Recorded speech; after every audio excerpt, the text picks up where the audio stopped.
Yes, we are live on Facebook. Good evening, everyone. My name is Brian Rodgers. I am the Community Relations Liaison at the Mosaic Templars Cultural Center. It is right about 6 o'clock. And so we would like to begin our virtual programs honoring the legacy and life of Dr. Martin Luther King, our program called Beyond Washington. And so before we begin, I would just like to say that the views and opinions expressed in this program are those of the speakers and do not necessarily reflect the views or positions of the Mosaic Templars Cultural Center or the state of Arkansas. That's just kind of, we kind of have to do that. We don't want anybody to get in trouble. So this week, the country celebrated the life and legacy of Dr. Martin Luther King Jr. with parades, speeches, ceremonies, and other activities. His birthday has been celebrated as a state holiday in Arkansas since 1986, and in 2017, it was officially separated from the celebration of the birthday of former Confederate General Robert E. Lee. The Mosaic Templars Cultural Center, Arkansas's Museum of African American History and Culture, has continued in our celebration of the life and legacy of Dr. King with our annual MLK Challenge, which is a program designed for high school students to learn about the life and legacy of Dr. King and to learn about community service. In addition to this annual event, we added the event that you're watching tonight, Beyond Washington. This is an attempt to shine light on the life of Dr. King beyond the March on Washington. And we're doing so because so often his life is reduced to his iconic "I Have a Dream" speech. But there's so much more to him and his legacy. We have invited 4 thought leaders in both social justice and the religious community here tonight to talk about the life of Dr. King and his speech, The Other America. And we're going to discuss that tonight. So first, I'd like to introduce our panelists. First, we have Preston Clegg, who serves as the pastor of Second Baptist Church in downtown Little Rock, a cooperative Baptist fellowship congregation. He has pastored 4 churches across Arkansas, Texas, and Oklahoma, and earned a bachelor's degree in Christian ministry, a master's of divinity, and a doctorate of ministry. He was called to serve as pastor of Second Baptist Church in 2013, where he has tried to enhance and expand the church's legacy of social justice and inclusion. Next, we have Kwami Abdul-Bey. Kwami, along with his wife Clarice, are the co-founders of the Ouachita Foothills Youth Media Arts and Literacy Collective and the Arkansas Peace and Justice Memorial Movement. For their work in these 2 capacities, they have received much national and international recognition and several awards, including the 2021 Arkansas Peace Activist of the Year. Kwami is also the author of The Tables Have Turned, a street guide to guerrilla lawfare, and the founder of Investing in the Black Futures, a social entrepreneurism inventive look at revitalizing south of I-630 in Little Rock. Welcome, Kwami. Next, we have Denise Donell. Denise is all about the truth. She is a truth seer, a truth seeker, and a truth teller. She devotes all of her time and energy to telling the truth about the truth. The truth about her bio is that none of the academic accomplishments it boasts have anything to do with her personal goals. Denise is an unwilling victim of various systems of oppression that have inadvertently positioned her to be one who can engage people from all walks of life in ways that are meaningful, significant, memorable, and transformative. And last but not least, we have Reverend Haley Jones. She is pastor of community engagement at First United Methodist Church, Little Rock. She believes that the only reason she is a pastor seeking to lead congregations toward relational service and transformative justice is because of her Mississippi roots. As a deacon whose call is to connect the church to the world, she works to journey alongside the faithful, to live boldly in the world in the name of God's kingdom of justice, grace, and hope. Thank you all for being here tonight. Welcome to you all.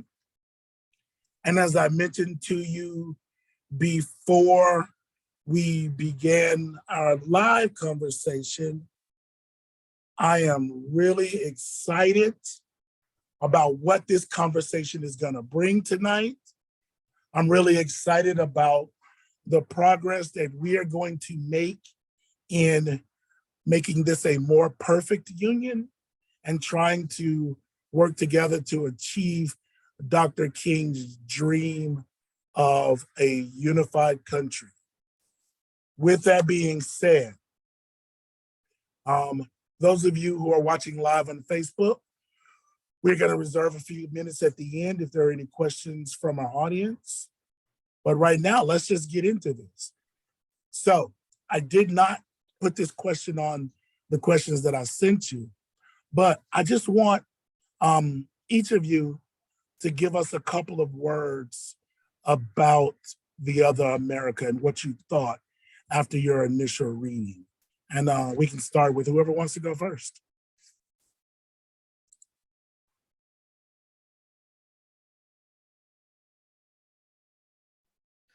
Not everybody at once.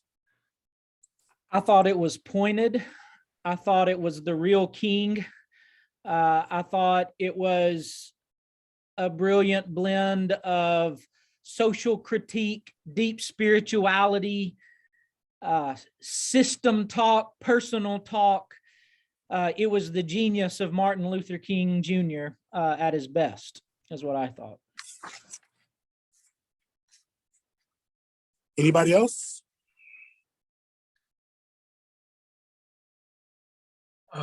Preston, I agree with what you said. I just want to say that it was not an isolated speech.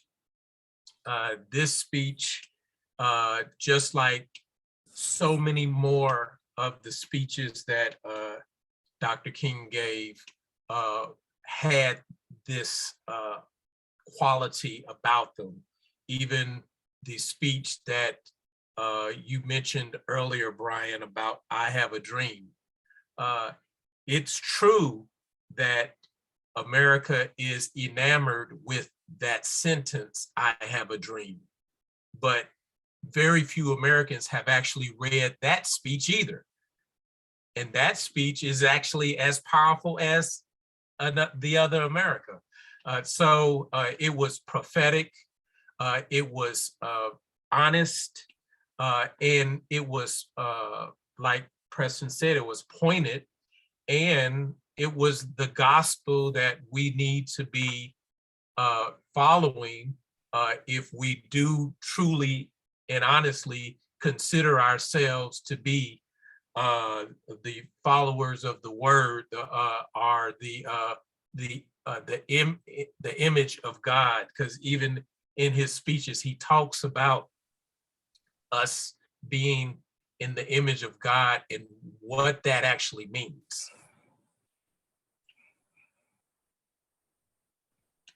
I think my initial reaction is that King is pointed in saying that we are so good at saying yes to the success, but yet we don't finish it. We don't continue to move in the struggle, right? So it's like we celebrate that Civil Rights Act, but yet he's naming we're not done. and equality is not done. And I think that's still the struggle that we're facing today. So, even though, this is many years ago, there's still a struggle that we're facing today in the picture of our society. So it's prevalent, it's poignant. I'm there for that. And he pointed something out to me about the United States of we celebrate a success, but then we don't believe that there's anything else to do behind that. And so what he's saying is yes, where there's a continued journey here always. So I'm glad he was naming that. My initial reaction was that Dr. King could have very well been delivering this speech this morning. And it would have been just as relevant as it was when he originally spoke the words. And I was reminded that for such a time as this, there are two conversations King reminds us that needs to be happening at the same time. There is a conversation that the collective Black community must have about our role in our own liberation that we can do all by ourselves.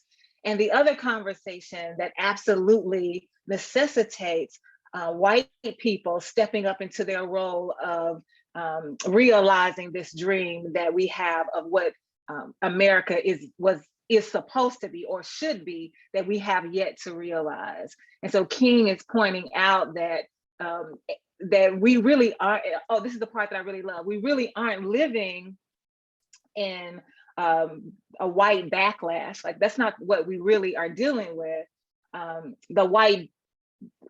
The system of white inhumanity causes the white backlash, right? And so it is the way that we are treating each other or refusing to treat each other, what we see playing out with the inequalities are a direct result from that. And we have got to get to the point where we realize the fierce urgency of now in order to be liberated as a collective humanity. Some really interesting initial thoughts. I think the part that kind of, struck me as most, was the section about Vietnam, and, talking about, justice around the world, how, no one people can be free until all peoples are free. And I think that was kind of that touchstone for me, because as Americans, we are ethnocentric and insular, and, we kind of view our problems as the problems.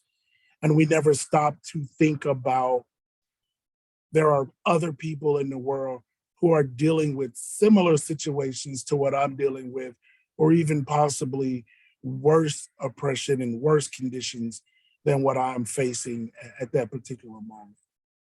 Well, this speech was actually given 10 days after his Beyond Vietnam speech. So he was on a trajectory that actually led to his assassination. Yeah.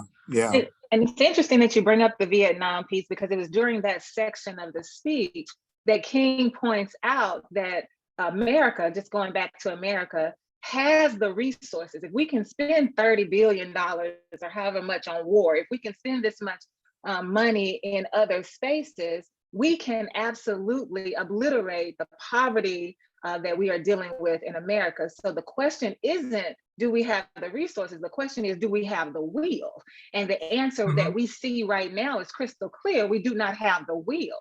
And so that becomes the poignant question. Why don't we want to liberate folks? Why do we need an oppressed people? Yeah, just talking about its relevance today, we just last month had a filibuster set aside to pass the military defense bill, and then they put the filibuster back in place, and they refused to take it aside to pass the Voting Rights Act. So It's the same thing, Denise. We have the resources. We have an overabundance of resources.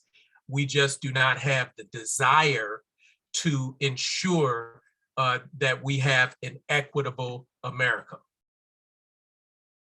So I wanna start in the questions talking about, why do you think that King is reduced to mainly two things?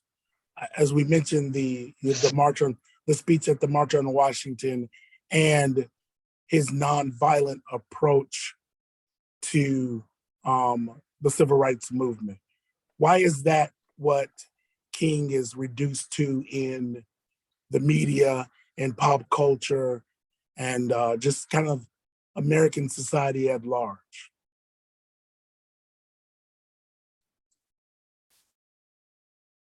I think two reasons. Number one, the "I have a dream" speech, if it's read wrongly, as Kwami said, that was a great speech and no less pointed than the one we're talking about tonight. But it can be read in such a way, heard in such a way, that King is proclaiming colorblindness, right? And I think that plays so easily into the narrative that what King wanted is a colorblind society, which subverts justice work. It subverts the peculiar struggle of, and the particular struggle of Black people in this country. And so for people who want to hollow out the teaching of King, I think the "I have a dream" speech plays into that really well. And secondly, he's talking about a dream there. In this sermon, he talks about strategy and plan. Mm-hmm. And I think that troubles people too, right? I think as a pastor, I'll speak for faith communities. I think I could go into pretty much any faith community in Arkansas and say racism is wrong and a sin against God and humanity, and everyone in those pews would say amen. Mm-hmm. But if I said, because of that, we need to talk about generational poverty, we need to talk about educational justice and the wealth gap and the death penalty and voting rights. Now, hang on just a second, right? Mm-hmm. People are a lot more tolerant of dreams than they are strategies. And I think that's why that has such appeal, especially to a lot of white people today. And you know, Preston, I was watching the video of Mike Huckabee at the governor's residence, or the people's residence, this past Monday morning. And his speech was full of what you were talking about, the "I have a dream," the kumbaya, and it did not deal with the substance of what he was talking about. Even if we talk about the "I have a dream" speech, let's contextualize it, and let's realize that it was done at a march on Washington, a march for poor people, for economic justice on Washington. So we don't even relate that speech to the justice that he was seeking. What we're dealing with is the heroification of history based in a pedagogical colonization of our minds. If we can pull from the Gospel of Chuck D, and we can look at the book, "It Takes a Nation of Millions to Hold Us Back," and we can read where it says most of our heroes don't appear on those stamps. So what happens is we have an American culture that takes a king and extracts him from the reality that he was actually in, and whitewashes him and creates him in their image, because it's all about power. It's all about power. If young little boys and girls knew the true king, and they would be asking for the Other America speech. They would be reciting on Martin Luther King Day, the Beyond Vietnam speech. But this is all programmed to ensure that we do not have full access to the real, authentic King. Yeah, I was going to follow up on that PowerPoint, in that in this, King is speaking in the specifics. He's saying this is what we have to do. And when you speak to specifics, then you're also speaking to people's loss of power. And when it comes to the white community, that becomes they're facing their own power and the loss of that. And then they say, oh, no, I'm not willing to put that work in to challenge that within myself. And so I think the same goes for, when you preach about the kingdom of God, right? There's a bold, beautiful image of what the kingdom of God is. But when it comes to the specifics, speaking from my own church congregation experience, it's a pushback. It's a hard pushback. And I think that's what he's doing is we have that image in I Have a Dream of what could be in beauty and glory. And this is saying, well, this is how we get there. And that becomes the, that we're okay, but he's pushing back. So, I'm sorry, Denise, go ahead. I don't mind. Do you want to move to the next question? Yeah. So, because Haley mentioned that loss of power, which kind of leads to which is a good segue to the next question. Over the past few years, we've had cultural touch points to pop up here and there, like the removal of Confederate statues from public spaces and the fight over the alleged teaching of critical race theory in K-12 education. These things have caused like a firestorm of thought and conversation in our country. In The Other America, Dr. King says, and I'll be paraphrasing, that we will never be able to solve the problem of race in America until we have an honest conversation about race and a shared set of established facts about the history of this country. Even though we've all experienced the same history, why is it that we don't share a common set of facts about that history? And Denise, I will let you start on this question since you didn't get a chance to touch on the first one. And so this is the second question that we are talking about with the Confederate, the touch points. Yeah, talking about why we as a country don't share a common understanding of the history of this country. Well, I do think that it is related to the first question about why we focus so much on the I Have a Dream speech and why we focus so much on the fact that Dr. King promoted nonviolence. And it's so that the system of white inhumanity, so that whiteness can control the narrative. And by controlling the narrative, teach nonviolence to a group of oppressed people, then what we are teaching is that your role is to stay and remain oppressed. So anytime there is any rising up of this people, then there is a backlash and there is retaliation. There's a lot of anger and misunderstanding. How dare you stand up for yourself when your own hero, based on what we said, told you to be nonviolent? And so refusing to share the truth about the speech, the truth about the words behind the speech is indeed intentional. But I just really feel like I want to say this right now before I really answer the second question. But Dr. King's words, the I Have a Dream speech, were inspired by a young Black woman named Prathia Hall. Okay, and so one of the problems that I have with how we center Dr. King is that we do not allow for the conversation to be more broadly discussed about all of the people who work together to make this movement happen. And so Dr. King was inspired by these words, and then at the actual march almost didn't give the speech. It was Mahalia Jackson who reminded him of Prathia Hall's words, two Black women who are whose shoulders King stands on to have this conversation. But yet we don't talk about them.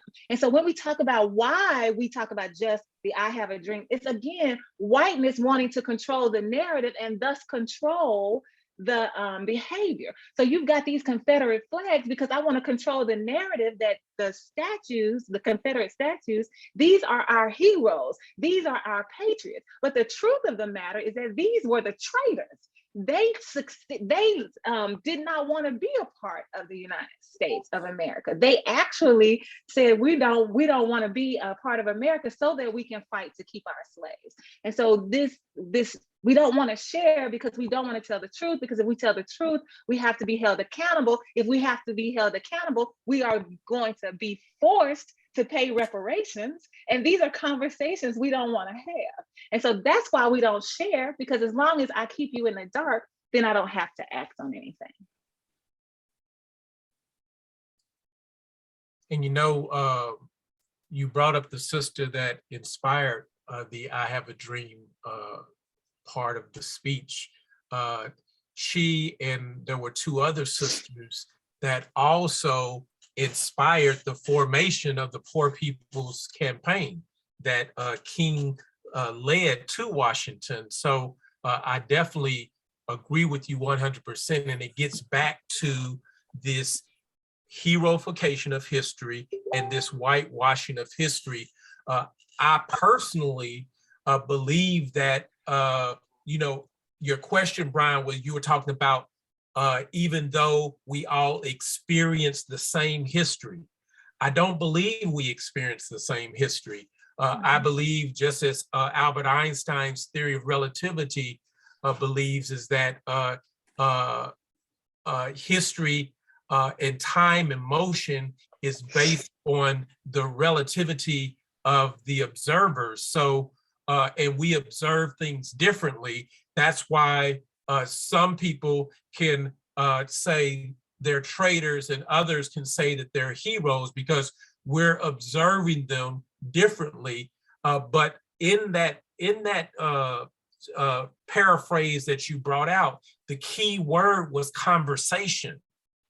Yes, we can see it differently. We can have two different viewpoints, but we have to come together and we have to talk about those viewpoints. And I have to be able to explain to you in words that you understand my viewpoint, and you have to do the same for me. And then once we can respectfully do that, then we can move forward with, I can say, more shared values. We may not have shared facts, because we've learned in the last 4 years that facts are not all what they seem to be, because we're two different news agencies have two different set of facts, and they're reporting on the same incident. So I think that it's more important that we deal with that conversation, that dialogue aspect, if we want to get on at least the same page.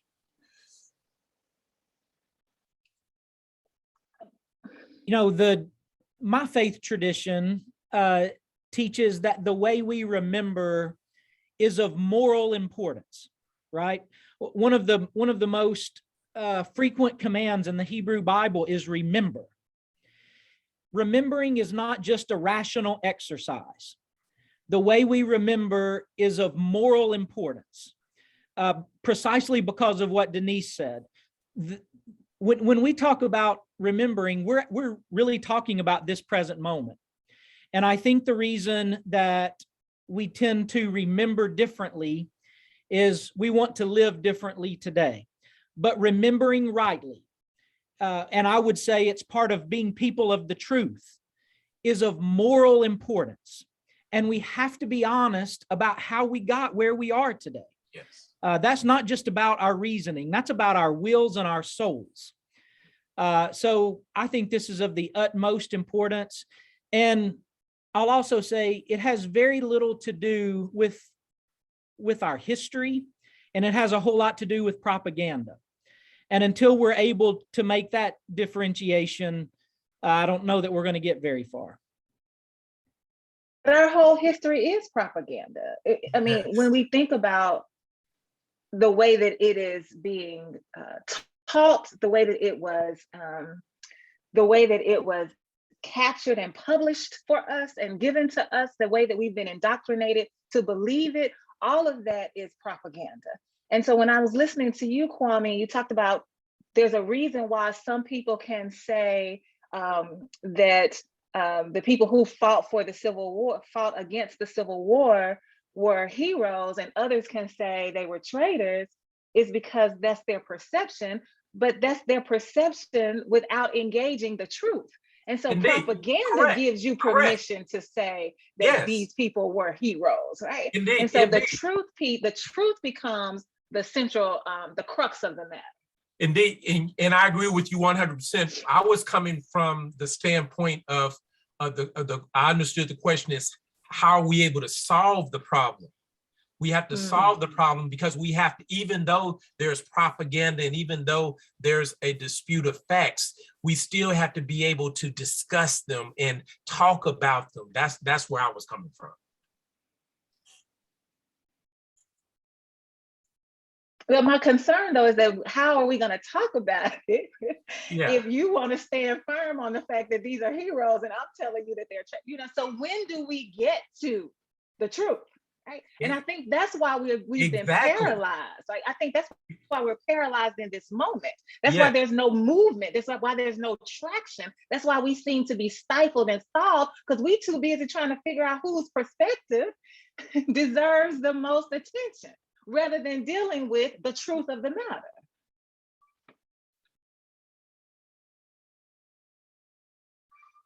Haley?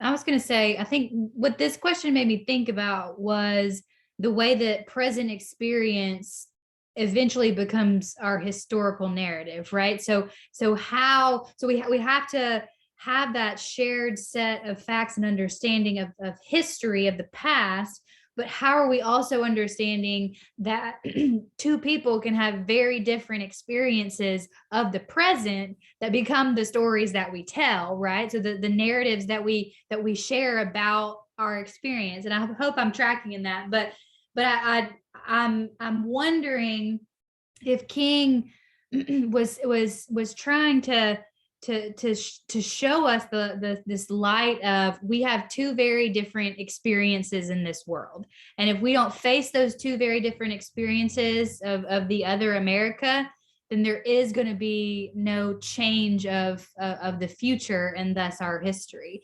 And so I was really struck by that of how do we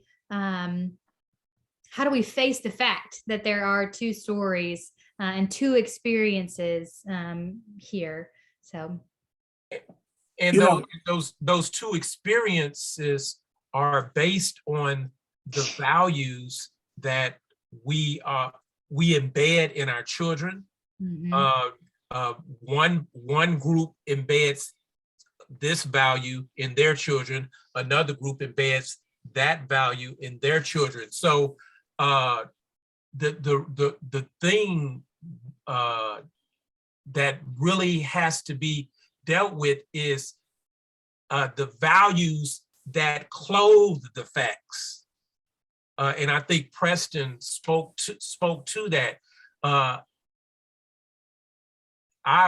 agree with you 100%, Denise, is that we have to get to a point where we can agree to what is really the real, but we have to start with people where they are right here and at this moment. And the sad thing is that there's a lot of people that are so far from the what is the truth that we have to figure out some way. We have to go to them and have that conversation with them and bring them to the truth. And that's, I don't know how we're going to do that. I don't know how long that's going to take, how many resources that's going to take, because it seems that we're getting further and further away from this mainline truth that we need to be at. Well, King speaks to this in the Yes. other America, that speaks for the other America. And especially those of us, because I know that we are using faith as part of this conversation, this whole idea that we've got to change people's minds, this whole idea that we've got to change people's hearts in order for this work to happen. Yes. And so when you say, Haley, that we have, this becomes our historical narrative, like what's happening now, the experiences become our historical narrative. Actually, what's happening is that we don't have but one narrative, right? We've got somebody controlling the narrative of one experience. And so King is saying, but there's another experience that CRT, the critical race theory, will allow to become part of the dialogue, but you keep refusing it. Those of you who don't want critical race theory, you're saying, I'm denying the other America. I'm denying that there's an entire narrative that exists for folks that creates the conditions that King's asking us to fight about. And we don't want to deal with it because we don't want to talk about it. As a matter of fact, we're not even going to acknowledge it. And so we're spending our time, especially in the faith realm, talking about, well, the Lord gonna help us change the hearts and minds. We need the Holy Spirit to help us pray and change hearts and minds. And King says, yes, we need you to change your heart and mind. But in the meantime, that's not the work I'm most concerned about. I need some legislation that will regulate these behaviors. It won't change their mind, but it'll protect my body. And that's what I need. And so I think that that's another place that gets us caught up, that we're so busy trying to make people comfortable so that we can get to the point that they can see that there's another narrative, and we begging them to help us come into the light with this narrative. And King says that work is only part of what needs to happen. And we cannot spend all of our time there. I want to go back to something that Haley said about these different perspectives. One of the things that we learn as young historians is that our personal biases affects the way we retell history. And as the gatekeepers of history, and because that's what historians are, we are the griot of the community. We're preserving the history. Those biases that we have seep into the way we record the history. So if I'm recording, the history of a particular event, and I have that implicit bias against what's happening, then the way I record that story is going to be a little different than the way someone who is all in favor of the event records the story.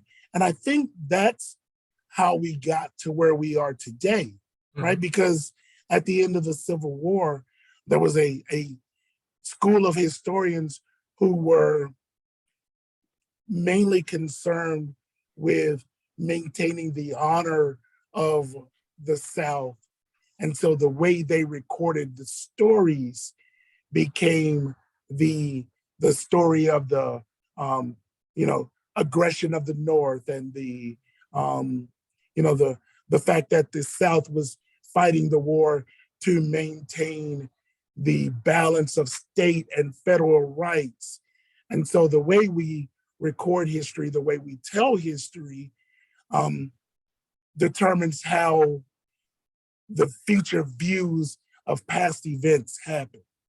And I will add to that is when we tell it, because you talk about those historians, their efforts were amplified by the Daughters of the Confederacy. Not only were they putting up statues all over the South, and actually in the North and West as well, but they were also ensuring that history books in K through 12 schools had that story that you talk about published inside of them. Right, they developed the curriculum that was being taught in the schools. Yes. So that's why King is forcing us to talk about the other America, because it doesn't exist in these books, because they want to control the narrative. They want to control the story and feed us what they want us to know and believe. We have been programmed very well, I might add. To bring us back to, kind of the question of a set of shared facts. How do we begin to come to grips with this shared history? Because after apartheid, we saw the Truth and Reconciliation committees. Whether those worked or not, I think is still up for debate, but that was an attempt to come to grips with a common story. Mm-hmm. How do we come to share one history of America and to start to move away from, as Denise so eloquently put it, the propaganda of the history of America? I think the number one thing that has to happen is for Black people in particular to be enlightened on who we really are. I feel like Black people in America in particular, we may as well be living in the Matrix. So what the world that we are shown, the world that we are walking in, the world that we are navigating is actually not real. It's a lie. It's based on a lie. It's rooted in a lie. We are great people who come from greatness, who were designed to be great, who carry greatness in the marrow of our bones. And we have everything that we need to live independently and to construct every institution that will work in our favor. But all of us don't know that, because we've been fed the lie. So much so that just by nature, we believed it, because if you hear something over and over and over again, it's natural to believe it. And so part of this collective liberation has to be the revolution of Black folks. And that is going on now. I'm not saying it hasn't started, but that's what has to happen. And I think that knowledge that we embed in people, once we begin to feed and nurture it, that knowledge will grow up in us a resistance that cannot be stopped. And we're going to talk about this a little later on in the questions, but you won't be able to stop it.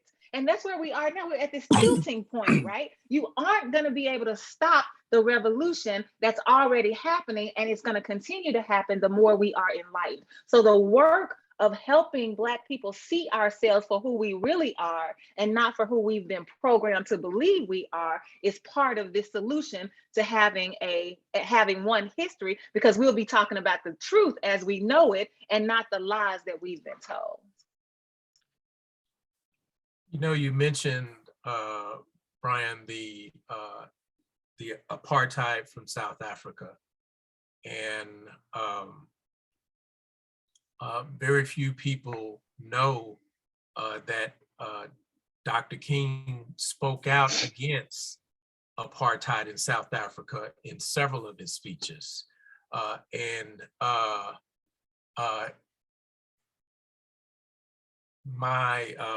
My adopted grandfather, Archbishop Desmond Tutu, who just recently transitioned,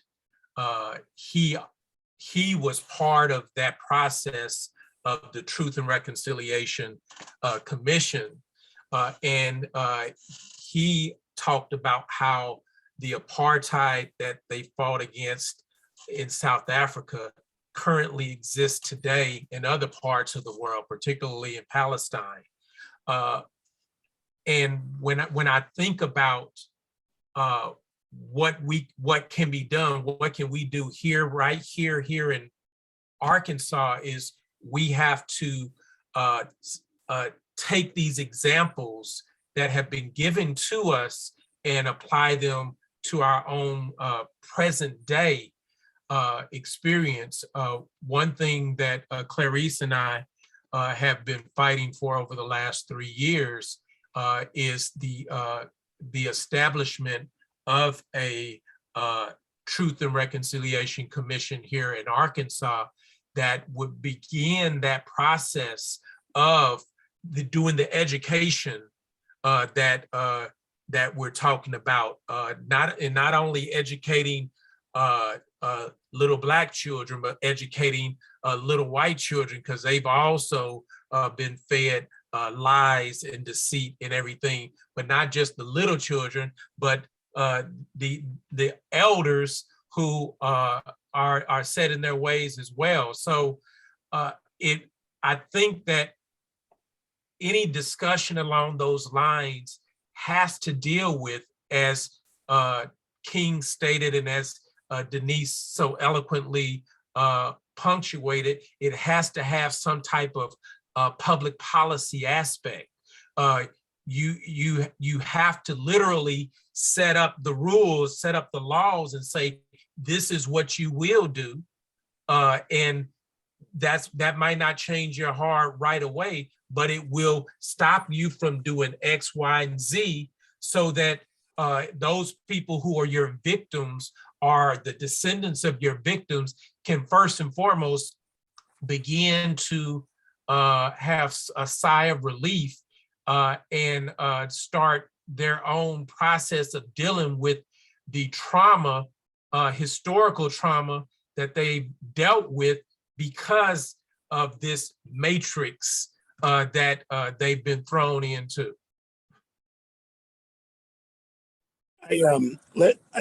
Haley or Preston, do you have anything in this, kind of thought process? One of the things that I find myself doing is facing. I say to my congregation, let's look at our bookshelves, right? Like, who are the voices that are primary on your bookshelves, and what are the additional voices that we need to be adding into this? We have got to quit reading and using voices that all look the same, right? And so that's the constant history that we're telling ourselves, but there is a different history that we must proclaim. And let me show you these voices and read these voices and put those on your bookshelves for your sons and your daughters to see as well. So that was just a little side note that I was pondering over here.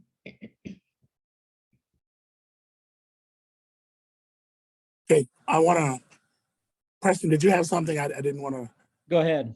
Okay, I just want to remind our viewers watching on Facebook, thank you for joining us tonight.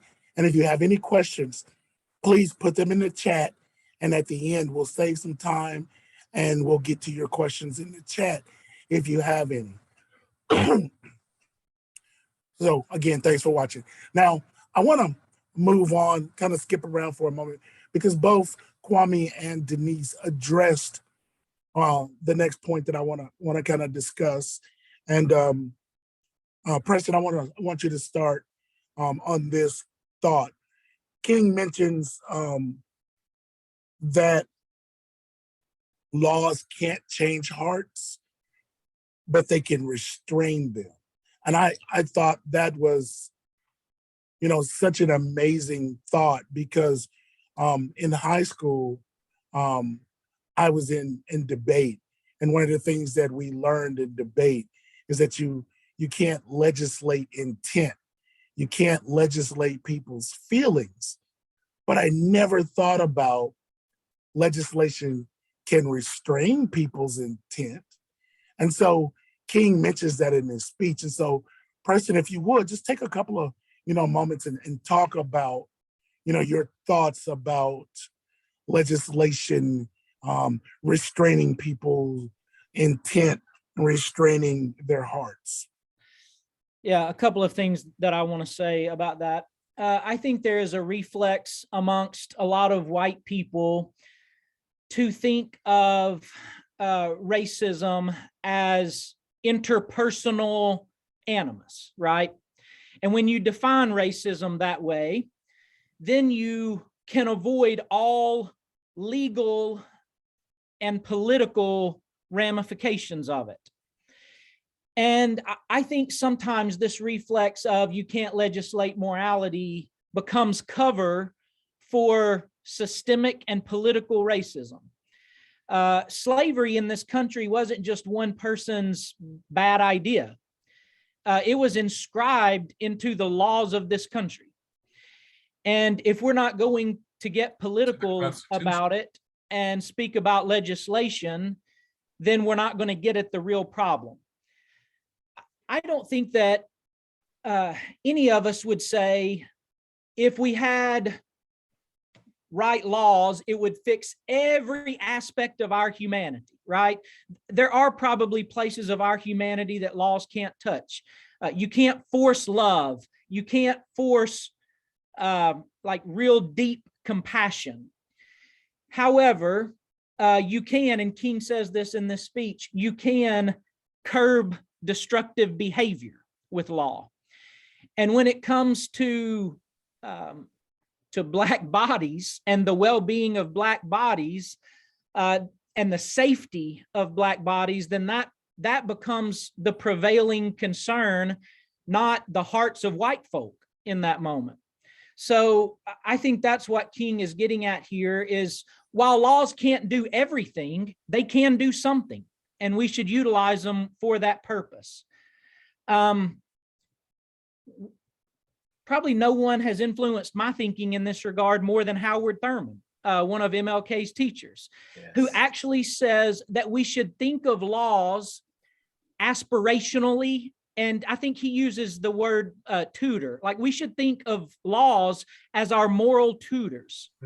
They reveal to us who we are aspiring to be. And so even though legislation will not fix everything that ails us at the deepest levels of our humanity, it can curb the worst of our humanity, and it can become aspirational for us as a country. And I just want to take a moment based on what Preston just said to actually read just that little bit of what King says about this legislation. And so King says, let me say another thing which gives the other side. And that is that although it may be true that morality cannot be legislated, behavior can be regulated. Even though it may be true that the law cannot change the heart, it can restrain the heart less. Even though it may be true that the law cannot make a man love me, it can restrain him from lynching me. Those are King's words. And he went on to say, I think that's pretty important. You know, when I read that section, I thought about an analogy my pastor used to use, talking about the law in a biblical sense. Mm-hmm. He said that a speed limit sign doesn't stop me from speeding, but lets me know when I do. And I think that looking at these law, the idea of legislating to prevent people from doing things, right? If it's, some people take the approach that if it's not against the law, then it's okay for me to do it. And I think that that is kind of where we get into trouble, is because no, we can't legislate everything, but at times we need laws to let people know, hey, this we don't approve of. And Brian, even taking what your pastor said a little further is what that street sign that gives you the speed limit does is it tells you, okay, this is the standard that you're going to be held to. If you choose not to live by that standard, there are consequences to you making that decision. So when we look at these laws and we look at this public policy, we have to look at it the same way.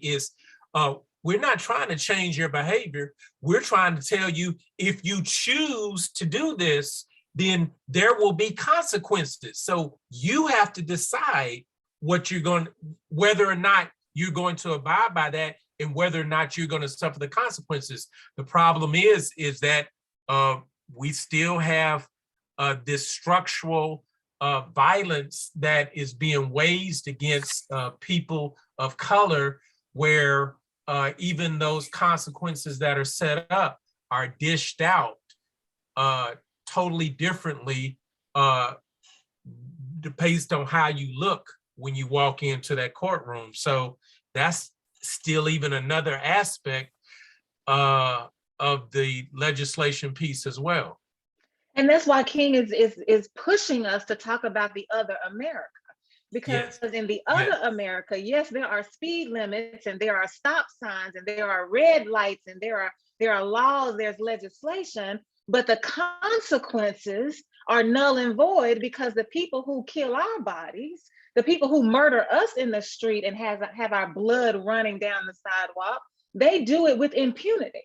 And so Yes. King says, so the narrative that we put forth is that the justice system works, right? That's the narrative that we put forth, right? That the court system works, you know, that we trust our jury system. That's the narrative that's been written for us. But Black people live in the other America that says, oh, just because you have the consequences and the repercussions, not everybody is held accountable. So that takes us right back to the question of, where is our will to hold people accountable? How can you sleep at night knowing that you let a murderer go free? And that's directly tied to your history as a colonizer, killing folks and going free. So we have to include all of these conversations if we are going to change this world.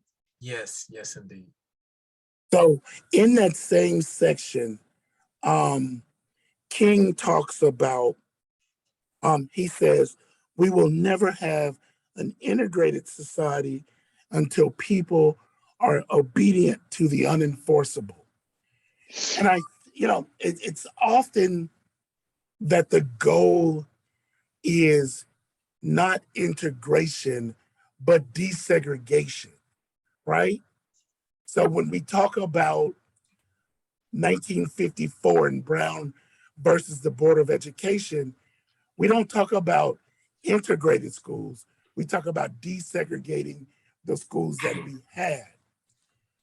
I want to know what you all think about people being obedient to the unenforceable. What does that mean to you? The first thing that came to my mind when you asked that question was former police officer Derek Chauvin and his inability to be obedient to the unenforceable. When you talk about desegregation and integration, the difference between the two is desegregation is a public legal process, while integration is a private social process. So you can have desegregated schools all you want, but you have a problem because you don't have integrated neighborhoods, because certain people don't want you living next to them, and the problem with that is the process of desegregation in and of itself, that public legal process, it's done in a way where it's not an equitable process, because it's done where winner takes all. Whereas you have a Black school and a white school, when you talk about desegregating, what you're talking about is shutting down that Black school and taking those resources out of that community and shipping the students that went to that Black school over to a white school. It never happens where you shut down a white school and take resources out of that community and then ship all the white students to a Black school. So there, even in itself, as Denise keeps reminding us, it's the other America. It's how one segment of the population experiences reality in America versus another segment of the population that experiences reality in America.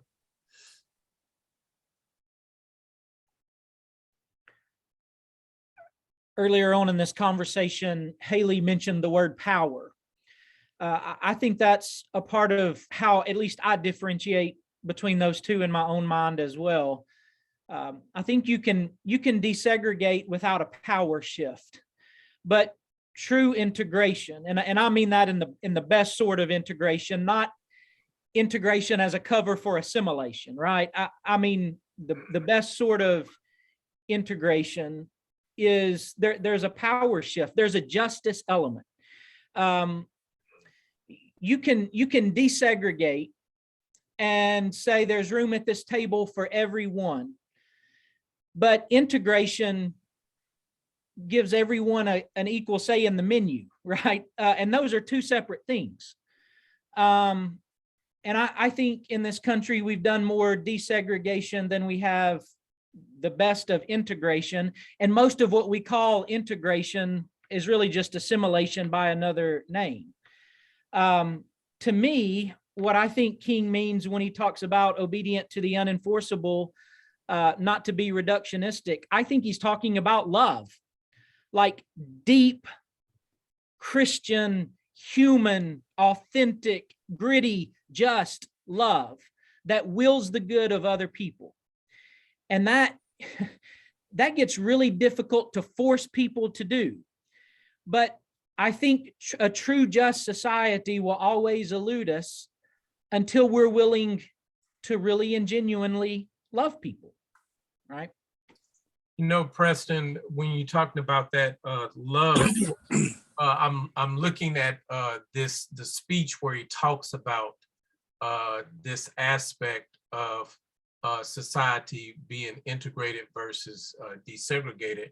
And he talks about the need for white America to have empathy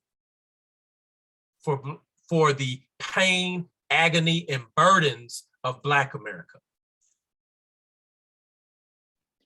Well, I think that for me, I struggle with these two words because I feel like they're on the same plane. I feel like we desegregate. I feel like King's, the movement, let me talk about it as a movement. The movement that King was the voice of, the goal was to desegregate to integrate, right? So the point is to get rid of the racial bias so that we can be one humanity and treat it as such. And so I feel like it was a journey, and the journey has been disrupted. And that I think we're still on that journey, but again, the disruption. And so this comment that we have in the chat is, to me, it is a perfect picture of what this disruption is. The chat says there are 30 laws across the country that restrict voting, and no federal law prevents these restrictions. The court system nor laws protect our justice. Last night, we witnessed the defeat of the John Lewis Voting Act. So the desegregation piece would be, well, now everybody can vote, right?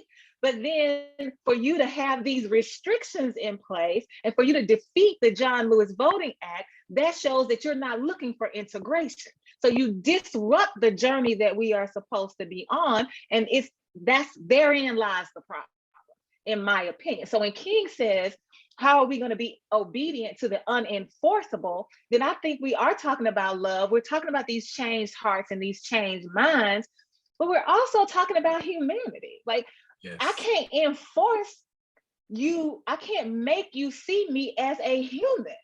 You've got to see that for yourself. And if you say that there is something that's bigger than you, surely that something should have the power to help you see God in every single person that walks across your path, and however you define God. I'm not trying to define God in any certain kind of way, but to me, that's the problem. I feel like we are certain when we talk about religion, we have a faith in many cases that's useless, because if Yes. your faith does not make you stay awake all night trying to figure this out, you can sleep like a baby when Yes. you know children are hungry, when you know that people are not receiving adequate health care, when you know people don't make sustainable wages, when you know that education is not a reality for some, how your spirit should not be at rest.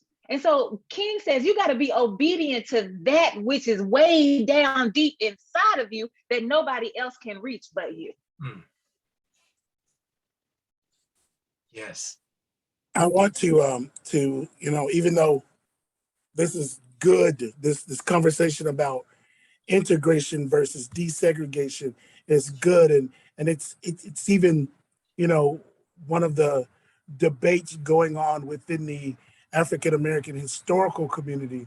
I want to kind of move us to another topic along the same lines. One of my favorite scenes from Spike Lee's Malcolm X movie is the scene in jail where the inmate is talking to Malcolm about the power of words and how the difference in the way the way white is defined versus the way black is defined. And even King notes this in his speech. He talks about how white supremacy is built into the English language. And he says that if you open up the thesaurus and you look at the synonyms for black, you'll find there's about 120 of them, and they focus on things like dirty and smut and degrading and low. But the synonyms of white represent something high like pure and chaste, and the line from the Malcolm X movie is like pure white snow. King goes on to say that this phenomenon of language creates an inherent difference in how the value of white life versus black life.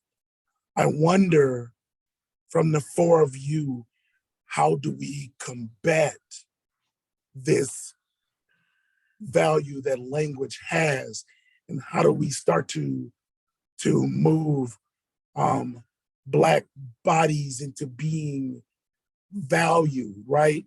One could even argue that the ways in which Black is defined also plays psychological, or also has psychological effects on Black people themselves in valuing other Black lives.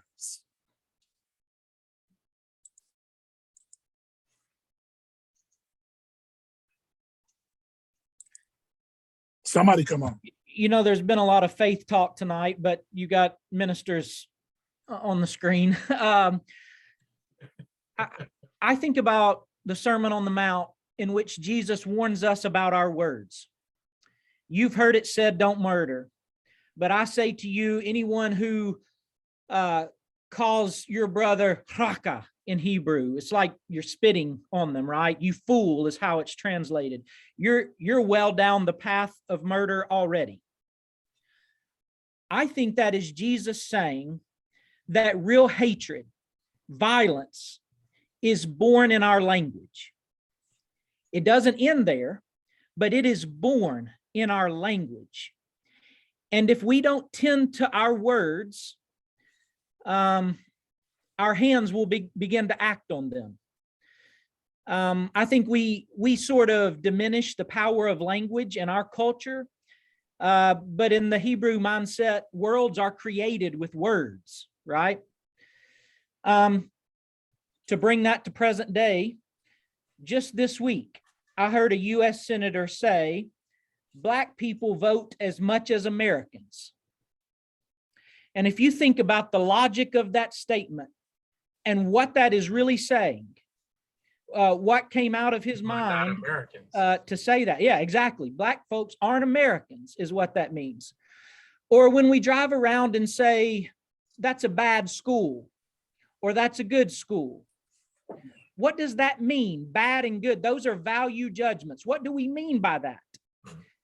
And I think those are just small examples of the way hatred and dehumanization creep into our language. Sometimes we're totally unaware of it, which makes it more insidious, right? More dangerous. Sometimes we are aware of it and we do it anyway.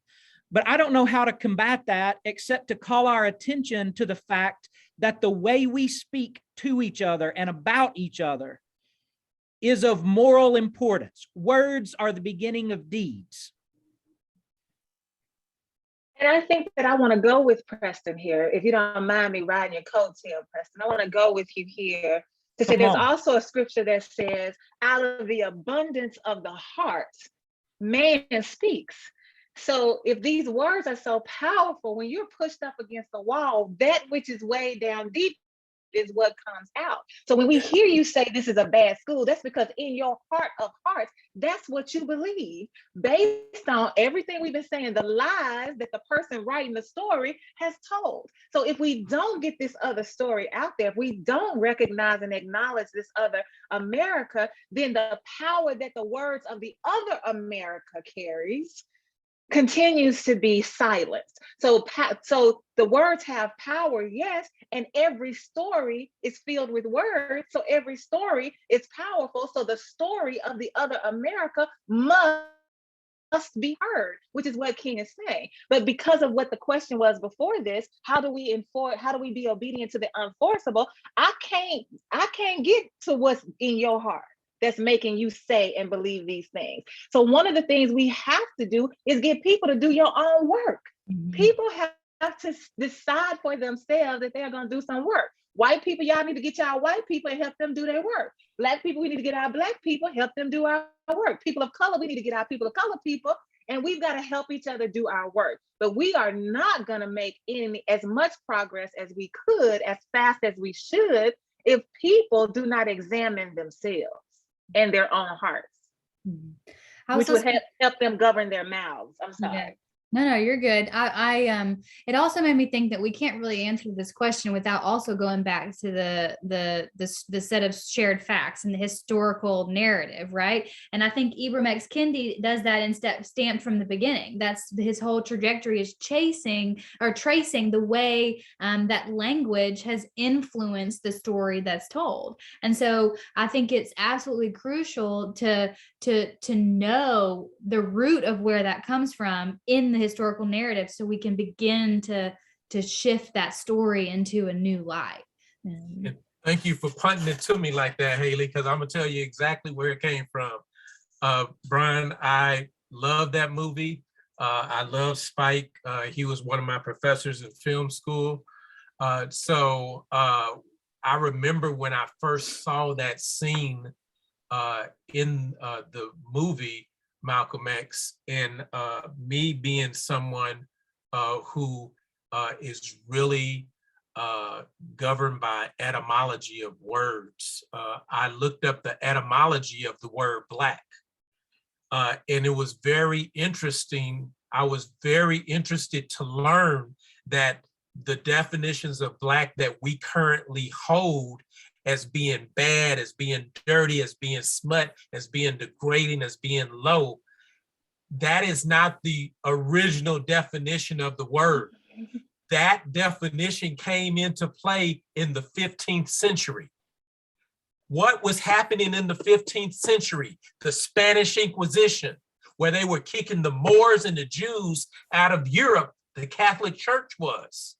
And the usage of the word Black as being bad, it was first recorded during the Grenada War in 1482, and it ended in 1492. What happened in 1492? Christopher Columbus sailed the ocean blue. All of this is connected. Christopher Columbus wasn't lost. He was chasing Moors, trying to kill them. So Preston, I think this comment from Phyllis Brown is also the one that was pointing us to the Voting Rights Act and its defeat in the earlier comments that were made. but I think this is for you. It says, and I think anybody can respond, but I think it's for you, Preston. Unaware of the words / language we use, that stupefies me. Do you have a response to that? Yeah, thanks for that comment. I don't mean to say that people are unaware of the language they use. I think we use words with intention. What I do think happens is that some people have been indoctrinated in language, right? And don't know all the layers of meaning that are carried with a word or a phrase or a metaphor. And so I do think sometimes language slips up on people, but oftentimes that happens because they've been indoctrinated in certain language with malintention and the utmost intention, if that makes sense. So yeah, I'm not trying to excuse dehumanizing language to any degree. I do think some people aren't aware of all the layers of language in this regard. Guys, we're getting close to 7:30. I do want to save some time. There are a few questions from our Facebook Live audience, but I want to wrap up with the idea that King brings up as a solution to social inequality. He brings up universal basic income. And listen, I know that none of you on the call are economists, but it seems that people have thoughts about universal basic income. Do you think that economic justice will move us closer to social justice? Anybody? Yes, economic justice cannot be separated from social justice. It cannot be separated from racial justice. This idea of a universal basic income, it actually goes back to the sister that Denise talked about earlier, who influenced King's I Have a Dream speech. She's also part of the group of sisters that influenced King's thoughts on a universal basic income. And in his writings, when he wrote about the universal basic income in his second book, I cannot think of the title of it right this second, but he wasn't talking about it from the standpoint of what we think about it today is a livable minimum wage of what, $15 an hour. He wasn't talking about it from that standpoint. He was talking about it from the standpoint of everybody in America having a base salary that is given to them by the government, and that universal basic income. I did a little bit of research on King's advocacy for that, and I learned that Nixon was actually influenced by King's push for universal basic income, so much so that during his re-election campaign, he promised that everyone in America would have a universal basic income through the creation of, I think it was called the American Family Program, where they were going to do away with what is known as welfare and ensure that every American, no matter who they were, would, as long as they had less wealth there was a baseline wealth, and if you were below that baseline, you would get what is in dollars today, the equivalent dollars today is $1,000 a month, and that is something that is actually workable. It was actually shown during this pandemic that it can be done. But we have to go back to the will and the hearts of people to actually do the right thing. The goal of King's goal in advocating for this was he wanted to make sure that everyone had basic needs taken care of as far as food, clothing, and shelter. As long as you can get your food, clothing, and shelter taken care of, then that should be a starting point instead of starting from having absolutely positively nothing.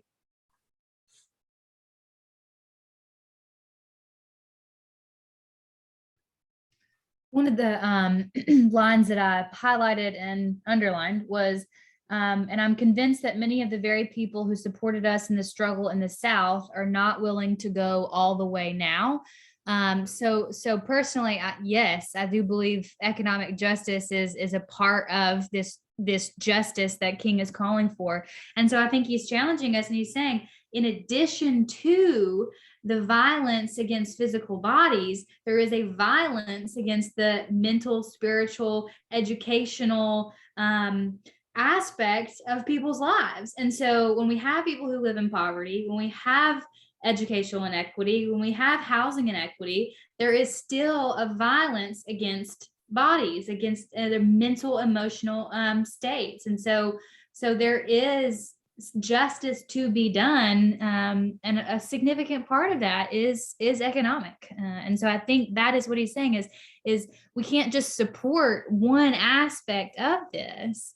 That's not going all the way. There is an arc that we are aiming for, in a wholeness, in a unity of success for people.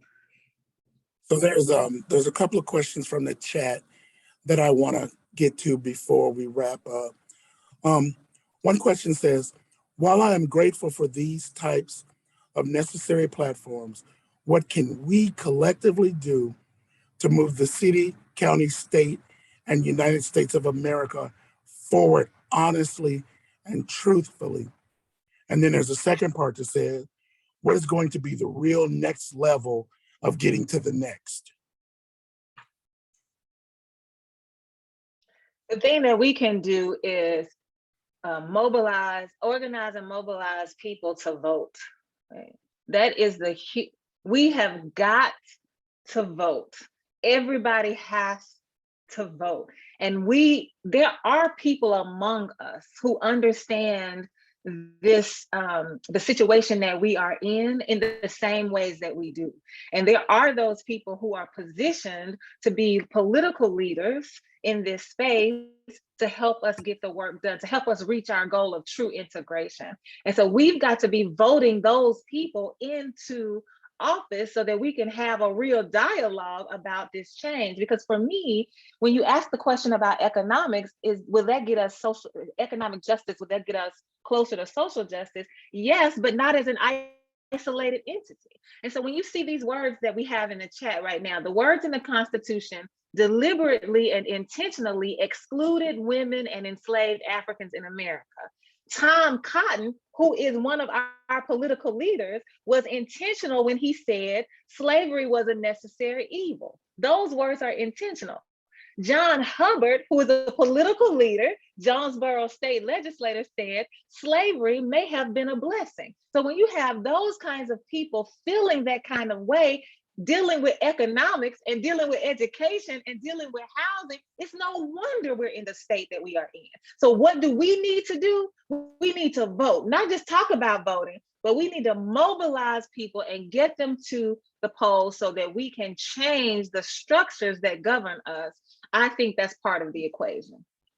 And I think added to that, Denise, that voting aspect is we need to have electoral justice, voter registration, education, and participation. When we go back to the example that King and the SCLC and SNCC provided for us, they had voting clinics. So when you have a certain county or a certain state that has certain laws, policies, and regulations that that are essentially voter suppression, they taught the people how to get around that suppression.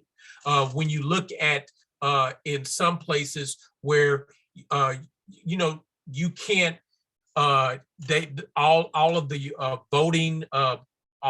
voting precincts are shut down in some parts of the city to increase the traffic in one precinct in one area to decrease the people from voting. What you do is you learn those new laws, those new voter suppression laws, and you develop a curriculum to teach the people how to get around them so that they can vote, and so that we can't just sit around talking and complaining about they have suppressed the vote and they've taken our opportunities to vote away from us.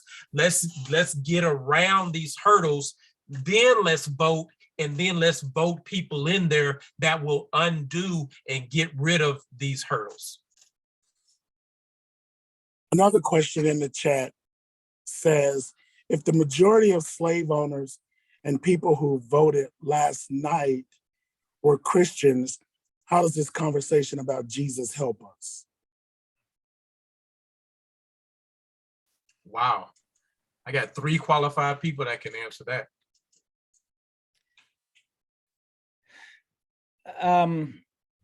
Yeah, it shows us that religion can cement us in our injustice as much as it can prompt us towards justice. And that is a hard thing for a Christian minister to admit. But there are some expressions of my own faith, my own Christian faith, that buttress injustice and do it in the name of God. And I think that has to be named and called out and repented of. I also think, we're talking about a speech tonight from a Baptist minister. I also think we need to take that seriously. And what prompted this wisdom, courage, love in Dr. King? I think it was primarily his faith. So I want to be honest about both of those things. I think faith and my own Christian faith can give rise to the most beautiful humanity as we see exhibited tonight.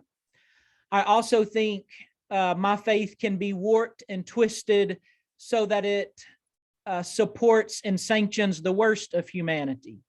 And that has to be named and called out as well. And that's not just true today, by the way. That's true throughout human history. It's true in the Bible. Some religion is dangerous religion. Some religion is redemptive and sacred religion. And for me, I think that we have to, for me, Denise, that the words that we use, the words that I use, have to be a little more harsh. Much of the way that we have been indoctrinated to practice, particularly Christianity in the Western tradition, is a lie. And it's rooted in a lie. And so when we start talking about narratives and who's controlling the narrative and who has the power, much of what we are practicing in Christianity today is what we received from the slave masters. Right? That's truth.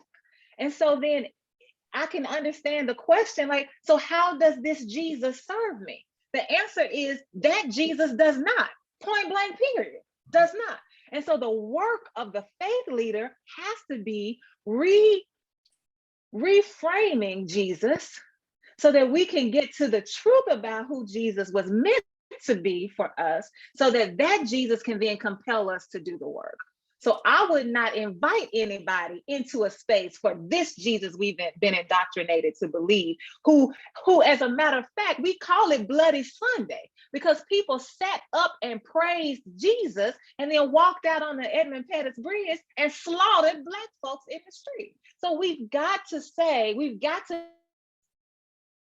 denounce this Jesus with all of our vigor and make sure that we begin to teach who the true risen Christ really is. Oh, here's some, and then Phyllis says, remember, Christianity was used to justify and maintain slavery. Slave, obey your master. That's Slavery was a Christian institution. Say that again, Kwami. slavery was a Christian institution. Well, I hate to, Wait, but Brian, wait, I just really need to say this. And members of the Ku Klux Klan, part of the criteria was that you were Christian. Yes. You could not be a member if you, oh, see, Brian, you cutting us off now. See. Now you ready to go, Brian. well, it's 7:30 Okay. and I hate to end the conversation here, but our time is done. It doesn't mean that these conversations can't continue. Doesn't mean that you can't call up somebody, have a cup of coffee, and you guys continue these conversations. But our time tonight is done. Thank you to our panelists. Thank you to everyone who was with us on Facebook Live. Please remember to check our Facebook page for upcoming events. It's the beginning. We're moving into Black History Month. So please come by the museum and pick up one of our 2022 Black History Month calendars that detail all of our upcoming events. Again, thank you all, and thanks for watching tonight. Thank you. Okay, we are no longer live on Facebook. That was nice, man. Yeah, it was a really good conversation. Yeah, I forgot to say that I wanted to tell everybody to Google the 1967 NBC interview that King did. That is, it was hidden in the archives of NBC, and they just found it about 7 years ago. And one of the questions that he was asked in this interview is he was asked, did he believe that his speech, "I Have a Dream," was still relevant? And his response was, "No, my dream is a nightmare." Yeah. Yeah. It was an interesting, this was a good conversation tonight. I'm so glad you all agreed to do this. And I really think that although I don't know if we changed any hearts or minds, but I think putting this conversation out there, maybe somebody will watch this in a year and reflect back on it and may start to actually just go pick up a copy of The Other America and read it and think Yes. through it. Yes, So indeed. thanks a lot, guys. Yeah, If two thanks for the people can do that, invitation. we have done our duty. I think so. Thank you, guys. I appreciate it, but he's telling me it's dinner time. Well, All right, thanks, Brian. Thanks for Thank doing you. this. Thank you all. He's right. See y'all later. See All y'all. right, bye-bye, guys.